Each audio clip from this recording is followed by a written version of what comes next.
అమ్ములు, చెప్పు నాని. నీ Aadhaar card, pan card, bank details ఇవ్వు. రిజిస్ట్రేషన్ ఆఫీస్లో ఇవ్వాలి. ఎందుకు? రిజిస్ట్రేషన్ చేయనికే.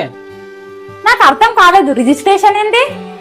పిచ్చిదానా, నీ పేరు మీద ల్యాండ్ రిజిస్ట్రేషన్ చేపిస్తున్నా. నా పేరు మీదనా? నా పేరు మీద వద్దు, నీ పేరు మీద చేయించుకో. అమ్ములు, నీ పేరు మీద ఉంటేనే మంచిది. ఎందుకంటే నేను ఆ పని ఈ పని అని అక్కడిక్కడ తిరుగుతూ ఉంటా. నాకేదైనా జరగడానికి జరిగితే పేరు మీద ఉంటేనే రేపటి నాడు నువ్వు మన పిల్లల భవిష్యత్తు బాగుంటది కదా అమ్ములు. మరి నాకు కూడా జరగడానికి జరిగితే ఏంటి పరిస్థితి?